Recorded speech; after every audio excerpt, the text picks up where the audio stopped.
All right, let me ask you something real quick.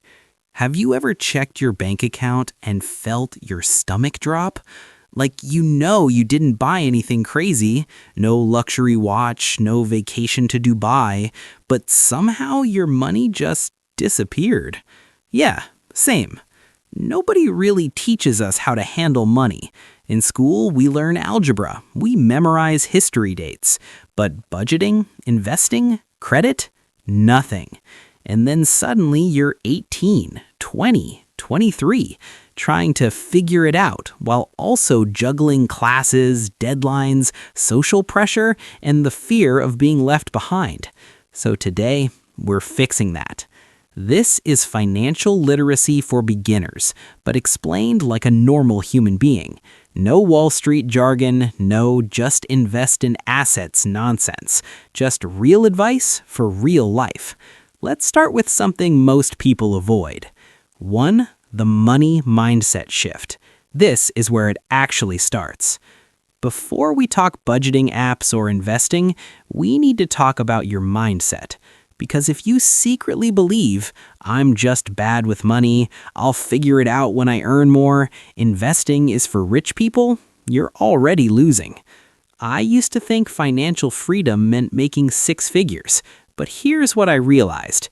It's not about how much you make, it's about how you manage what you keep.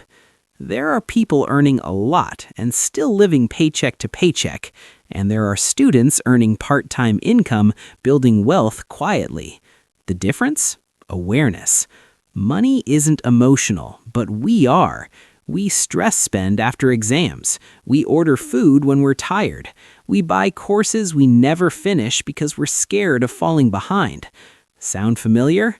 Pause for a second. Think about your last 3 unnecessary purchases. What were you feeling?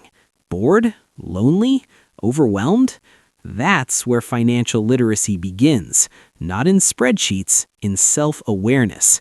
And once you get that, everything changes. 2. Budgeting, without feeling broke. Okay, budgeting. I know, it sounds restrictive, like someone telling you can't have fun. But a real budget doesn't restrict you, it gives you control. Here's the mistake most beginners make. They try to track every single rupee or dollar. They download 5 apps, they create complicated Excel sheets, and quit in a week. We're not doing that. Here's a simple method that actually works. Step 1. Know your monthly number. First, calculate how much money comes in every month. Allowance, part-time job, freelancing, anything. Let's say it's $300. Now you have clarity. No guessing. Step 2, use the 50-30-20 rule, beginner version. This is simple. 50% needs, 30% wants, 20% future you. If you make $300, $150 to needs, transport, food, phone bill, $90 to wants, eating out, subscriptions, clothes, $60 to savings or investing. If your income is smaller, adjust the percentages. The point isn't perfection, it's intention. Many pause here.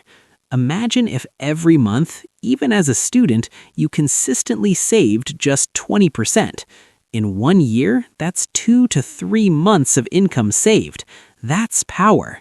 And here's something most people don't say. Budgeting reduces anxiety because uncertainty causes stress. When you know where your money is going, you breathe easier. 3. The pay yourself first rule. Game changer. This one changed everything for me. Most people spend first, then save what's left. Guess what's left? Nothing. Instead, the moment money hits your account, move your savings portion immediately. Automate it if possible. Treat savings like a bill, non-negotiable, because future you deserves to get paid too. Think about this. You work hard, you study hard, you hustle. Why should all that effort only benefit present you? Start small if you have to, even 5 to 10%. Consistency greater than size. 4. Emergency fund, your stress shield. Let's talk about something boring but powerful: emergency funds. This is money you don't touch unless life punches you unexpectedly. Laptop breaks, medical expense, family emergency, lost job. Without savings, you panic, you borrow, you spiral. With savings, you handle it calmly. Aim for at least 3 months of basic expenses. If that feels huge, start with 1 month, then build slowly. This fund isn't exciting. It won't make you rich overnight, but it will protect your peace, and peace is underrated. 5. Investing basics. No, it's not gambling. Now let's talk about investing. And please remove this idea from your head.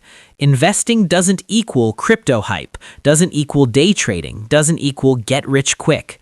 Real investing is boring, and that's a good thing. Here's the simple concept. When you invest, you're buying ownership in something that grows over time. Instead of letting your money sit, you let it work. The magic word here is compound interest, which basically means your money earns money, then that money earns money, then that money earns money, and over time, it snowballs. Example, if you invest $100 monthly starting at 20 years old, by 30, you've invested $12,000, but with average market growth, it could be significantly more. The earlier you start, the less you have to invest later. That's the cheat code. 6. Where beginners should start. Simple and safe. If you're completely new, don't overcomplicate it. Start by learning about index funds, ETFs, retirement accounts, depending on your country, and low-cost, long-term investing. Avoid chasing trends. Avoid, my friend doubled his money in 3 days. You don't need to be flashy. You need to be consistent. Open a beginner-friendly investment account. Start with small amounts, even $20 to $50 monthly. The habit matters more than the amount. And here's something no one tells you. The first time you invest, you'll feel scared. That's normal. It's new. But growth lives outside comfort. 7.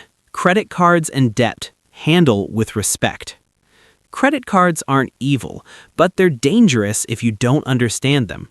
Rule number 1, if you can't pay it off in full, don't swipe it.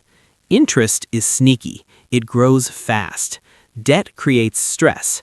Stress affects focus. Focus affects grades, work, everything.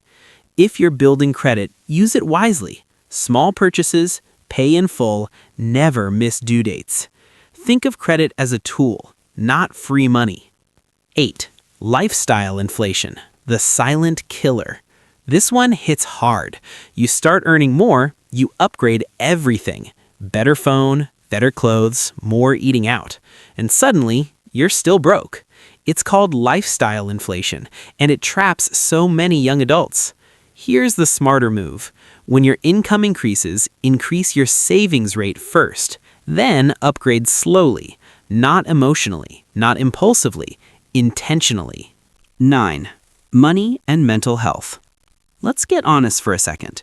Money stress is real, especially when you scroll social media and everyone seems ahead. Traveling, starting businesses, buying cars. Comparison will destroy your peace. You're not behind. You're building. Financial literacy isn't about being rich at 22. It's about not being lost at 32. And there's a difference.